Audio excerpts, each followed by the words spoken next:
While the host of Sisters in Arms have taken every precaution to ensure that the content of this program is both current and accurate, errors can occur. The hosts assume no responsibility or liability for any errors or omission in the content of this program. The information contained in this program is provided on an as-is basis with no guarantee of completeness or accuracy. The opinions of the guests are not necessarily the same as the hosts. Hi, I'm Kerrie and Auclair. And I'm Renee Gagne. Together we serve as a Second Amendment resource for our communities. And today's show is going to be on advocacy. We're not just talking about Second Amendment advocacy, we're talking about advocacy. And there are many components to that. So let's just get started because we have a lot to talk about. Yes, we do. Should we start with what happened? Start to Caleb? with, start with that. So about 3 weeks ago, my son had a severe allergic reaction to a bee, which you never had that happen before. And he has allergic reactions to shellfish. And thankfully, he has an EpiPen. So one day he was motocrossing, he stepped off his bike and he got stung by a bee, but we're not sure what kind of bee. And he ended up riding back to the house. It took about 10 minutes to get there. And by the time he got there, he was already covered from head to toe, not in just hives, but welts. Like I've never seen anything like it in my life. And by the time he got into the house, and I started with like liquid Benadryl, because normally that works first, and it didn't. He went into respiratory distress and started like hyperventilating, sweating profusely. He couldn't breathe. We were freaking out. And so I went to the EpiPen. We had an issue with the first EpiPen and I had a second one available, so thank God for that.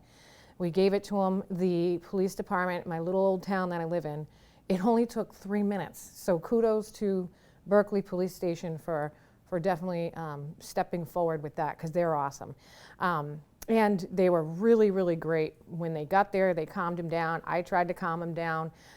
You're a nurse, you understand what the, I want to say, after effects are when you have an EpiPen, but it's the biggest problem with anaphylactic shock is just your throat closing and not being able to breathe. Yeah, that's massive. Like a response time of 3 minutes is not typical. Just so you know. But even 3 minutes, if we didn't have an EpiPen, I don't even want to know what kind of distress he could have been at that point. Well, when I spoke with him in the ER, because I was working the day that he was admitted, he said to me, by the time Mom gave me the EpiPen, I couldn't see. I couldn't see and I couldn't breathe. His sight went, so is that like a typical response when someone goes into anaphylactic? Well, he was probably going to pass out at any second. Oh God, it was the most scariest thing ever. So needless to say, to make a long story short, he ended up obviously going to the hospital, and then he had another episode where it went from his feet to his lips to his tongue. And so they had to give him another EpiPen, and then we got sent to Hasbro, and then we had to stay overnight. He had another reaction on the way there, and then it was weird. It kept moving throughout the different parts of his body. It was very scary. But so the next day, poor kid was so scared because he had a special dance the next day. And he's like, Mom, do you think I'm going to be able to go?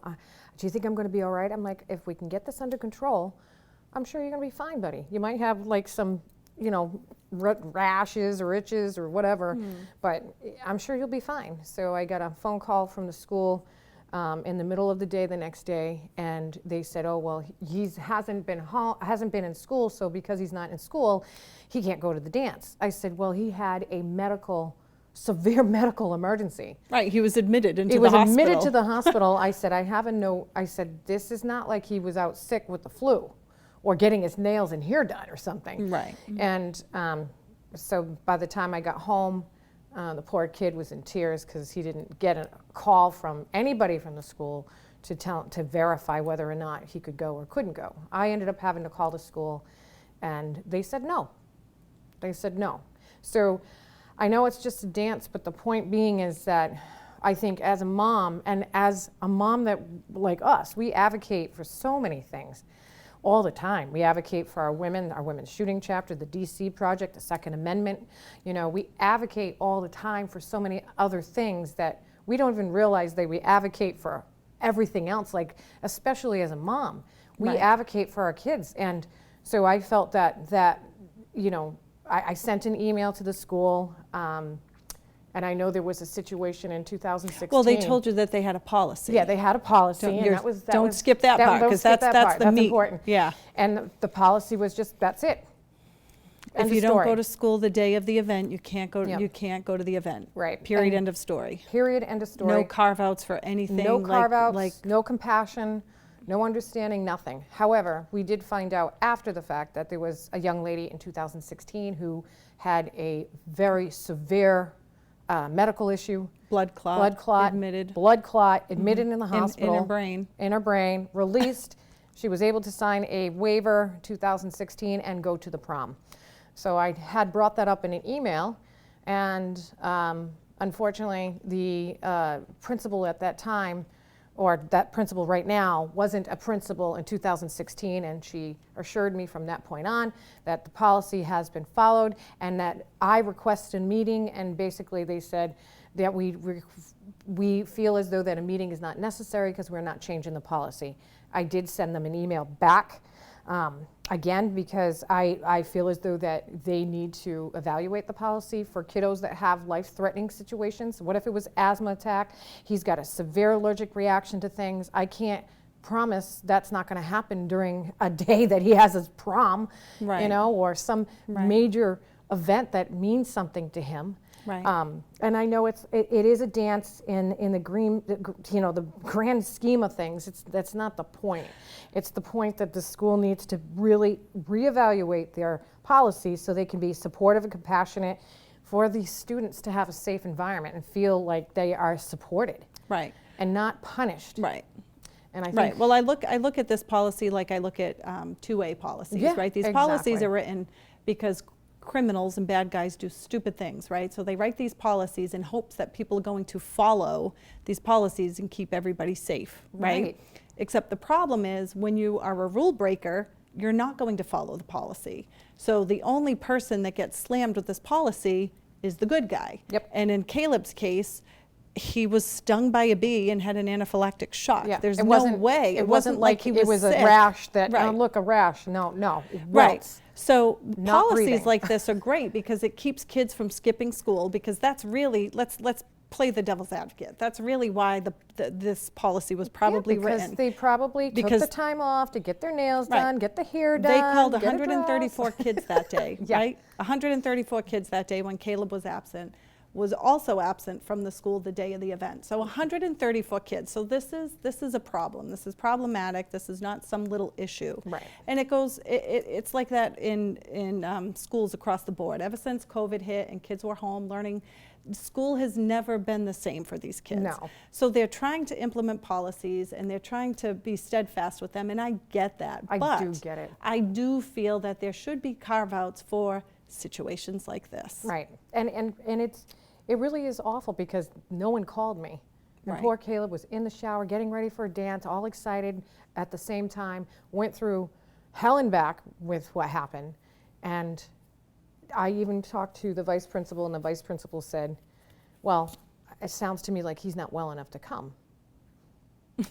And you're like, no, he was discharged. We have discharge Yeah. instructions saying no restrictions. So apparently he's never had, been around anybody that's had asthma or allergic Right. reaction, because Right. once the problem is taken care Right. of, It's over. it's over. Right.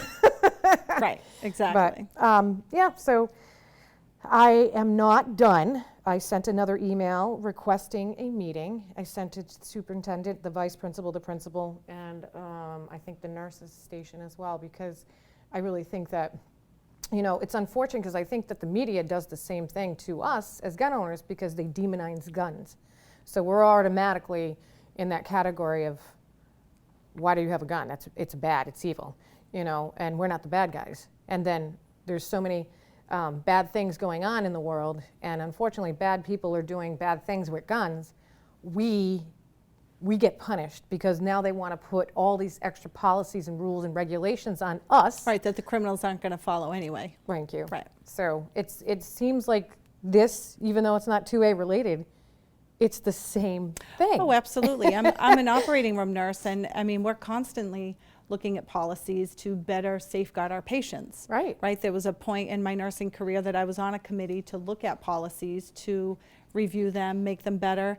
All policies should be reviewed. You shouldn't just make a policy and leave it there for 20 years. Like, And there should be a committee to review them and make them better. And would your boss ever say, I'm sorry, Renee, I don't want to meet with you because we're not changing Right. that policy? That would Right. never happen.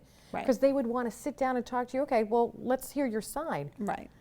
And that's not what's happening here. Right. And I'm stunned. Right. I'm just completely stunned. Mhm. But so yeah, advocating is huge, and being a voice for those that can't is really important. So Right. So it's funny, once you start doing it in one realm, it just kind of snowballs into another realm. you're like, right? oh no, look at this. Right, Now go like, again. oh boy, now she's in the school system, right? Right, she's Jim- at the state house, and now she's in the school system. Jim Wallace goes, do they realize who they're messing with? But your intentions are good. It's You're not not a just bad- a mom that's like, my kid didn't get to go to the dance. You're trying to make these policies Right. better. Right. And I do believe that these policies are just as a blanket statement.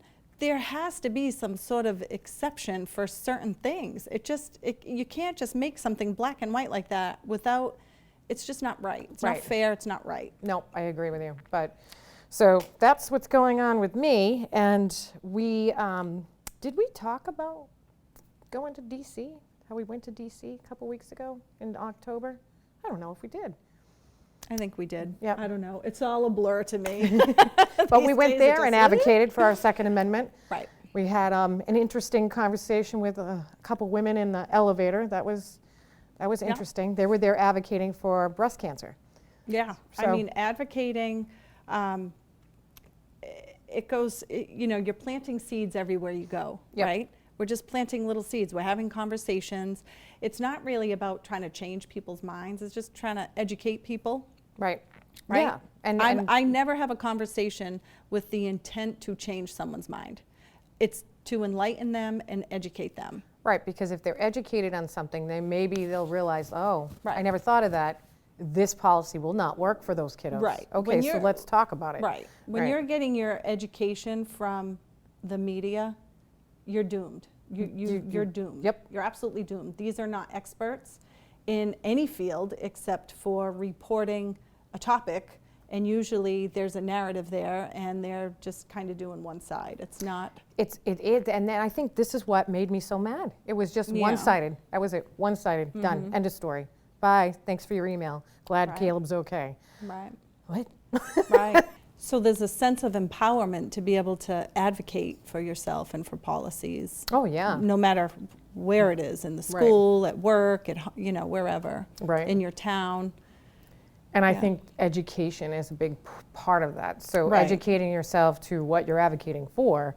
That's why I know that it took me a week to respond back to this email, because I just needed to think about it. Right. And I think that's another important piece to it too, that we don't just jump into a conversation. Right. We don't want to prepare knee-jerk. ourselves. We don't want to have knee-jerk reactions. We want Exactly. to have effective solutions, Right. right? So there's so many ways you can get your education when trying to advocate, right? You can take classes, you can listen to podcasts, you can read books. There are so many different ways that you can gain information. We're going to take it back to the Second Amendment here. So when we're speaking to, we do a lot of talking with legislators who make these policies. For us, it's important for us to come to the table with knowledge. We can't just talk about how we feel, right? Well, we feel that it's our Second Amendment right, and My right to bear arms. yeah, right, exactly. So you want to have more education than just what you feel, right? So for example, we need to ban assault rifles. You're going to hear that a lot when you're talking with people who are for gun control. And instead of saying what you want to say is, no, we don't, because, you Right. can say, well, what is an assault rifle? Yeah, because I guarantee And they they'll don't be know. like, I gotta go. Because most of them don't even know what an assault rifle is. Yeah, 'cause and they- they're just hearing what the media has to say. Right, like AR.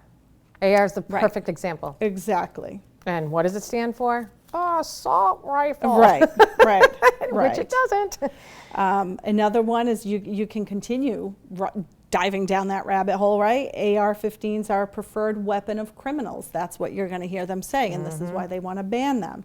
And you can fire back with something like, according to the FBI, because it's important to say where you're getting this information. Yeah, because they're not going to tell you where they're getting their information, because they're not. They're just making up statistics, right? So according to the FBI, from 2010 to 2020, rifles of any type were used in 3,385 homicides. Meanwhile, knives and other cutting instruments were used in over 17,383 homicides, and hammer and blunt objects were used in over 5,000 homicides. And that is a stat that you cannot deny. Right. You know, that is just, that is a stat. That's the truth. Right. And I think that's, talking points like that are huge. And having, there are individuals that we have met all over the place in DC, through our journey of this firearm world that we're in, that have done so much homework and really created these amazing PowerPoints and bullet points and talking points for everybody to have. And I think it's amazing. Right. We learned so much when we did our fly-in to DC. Oh gosh. Every year we have these nice seminars, and we walk away with so much information. The speakers.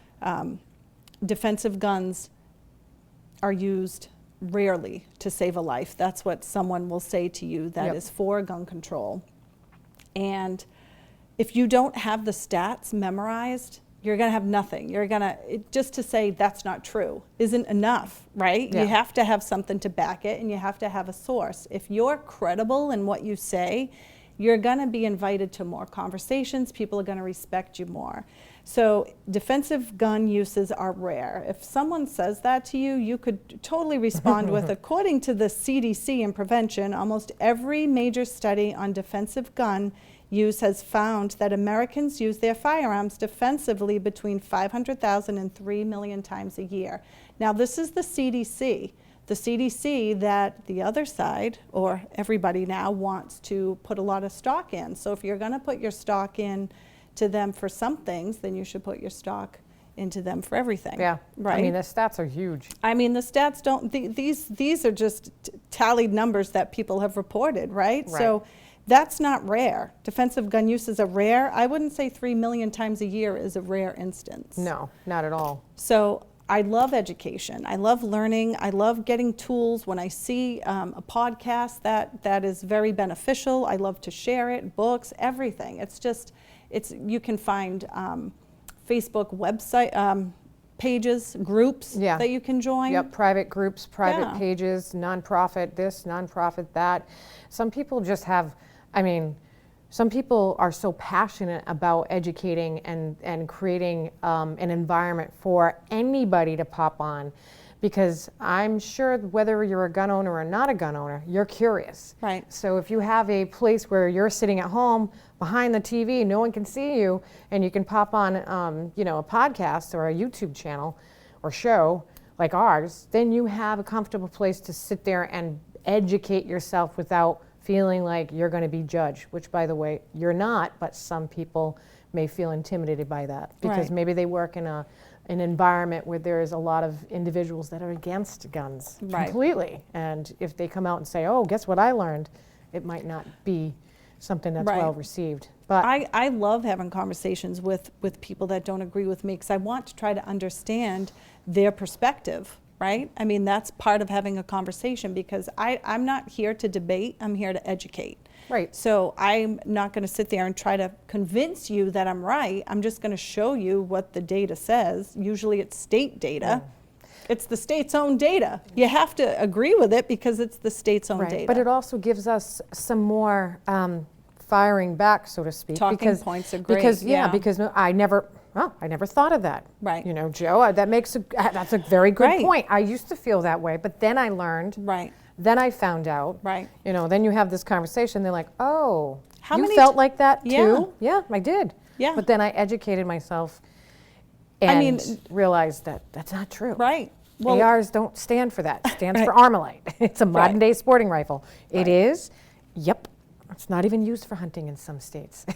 I had a military guy tell me that, and he was not kidding, he was totally serious, and I could not believe it. This man was overseas, fought in a war, and he said AR stood for American Rifle.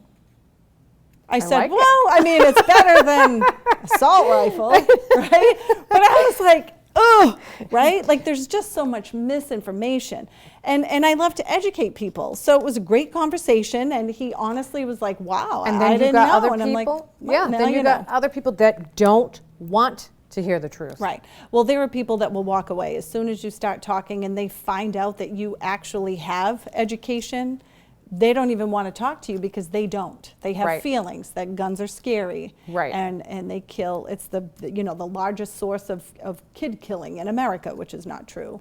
Right. And so as soon as you start picking that apart and giving them facts, they don't want to continue the conversation. Yeah. With legislators, they love handouts. They love if you can give them your sources and your stats, your talking points. So many times we've slid them across the table, and even legislators that are totally for gun control, they're looking at it saying, oh wow, I didn't know this.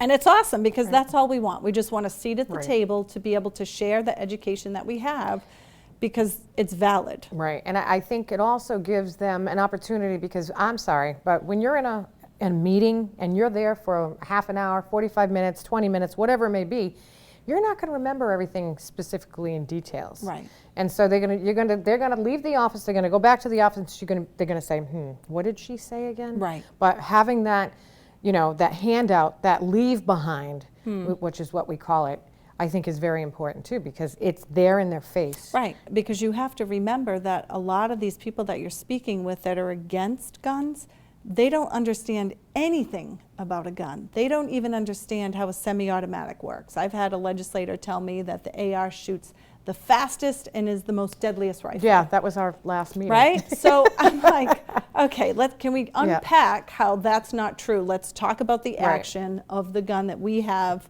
as a citizen versus what the military guys had when they were fighting wars. And just that right there is a lot of education that they're like, I don't know the difference, because they don't even own guns. So how would they? Right, and that's why I think it's important that when someone wants to have a seat at the table, they should allow you to have a seat at the table. Right. Because you're a mom, you have concerns, you're a firearm instructor. We have the knowledge and the capability of explaining to you what these terms mean. Why wouldn't you want to use us as a resource is my question. That's a good question. Why do you want to vote yes on policies that you don't even understand? Because you just admitted you know nothing about guns. Right. Why would you not want us to have a seat at the table? Yeah, exactly. And I don't know, it's almost, it's empowering when we leave a meeting. And at the same time, I don't know about you, but it makes me sad too. Yeah. Because you can tell the ones that are wanting to hear you, they want to see what you have to say, they want to hear what you have to say, I should say. And then there's others that just put the wall up. And and that's the frustrating part. And I think you have to learn how to read a room, right? You really have to learn how to read a room. We've had conversations together with legislators that lasted 90 minutes, and these were people that definitely were for gun control.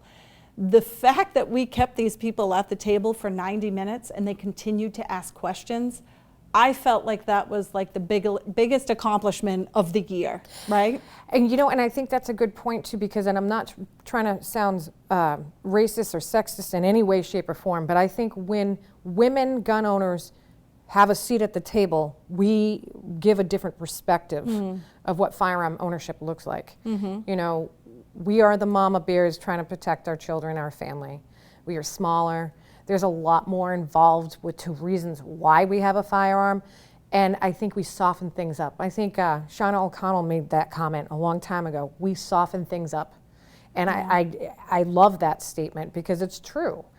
I'm not saying that if you're a gentleman going to getting a seat at the table is just as important, but just know that it's having a conversation, going in there respectively, and not be mad about it.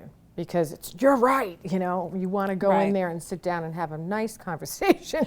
Do you think I'm being sexist when I say a lot of people that aren't in the 2A community think of gun owners as old white men that are just like, they want their guns and you're going to have But to I take them also- out of their cold dead hands? No, but I think that media has made that. Right, but because of that, don't you think that a lot of people think of the 2A community in that respect? Do you think the 2A community realizes that in 2021, 8.4 million people across the nation became newly owners to guns, Yeah. and of that, 40% were women? Yeah. 40% of And I think 8 point- 21% of that is African American, I believe, right? I Yeah, out don't of the know that 40%. quote. I don't know. It, Yeah. it is at least 20%. No, I think that's you're right. big. But I think, mean, I think that's it's huge. 600,000 gun owners in Massachusetts, probably more at this I point. think it's like 750 now. Yeah, probably. And I think the media makes that happen. The media makes it, they demonize gun ownership, they demonize guns, period. And they demonize who owns the guns, the big, you know, the madmen.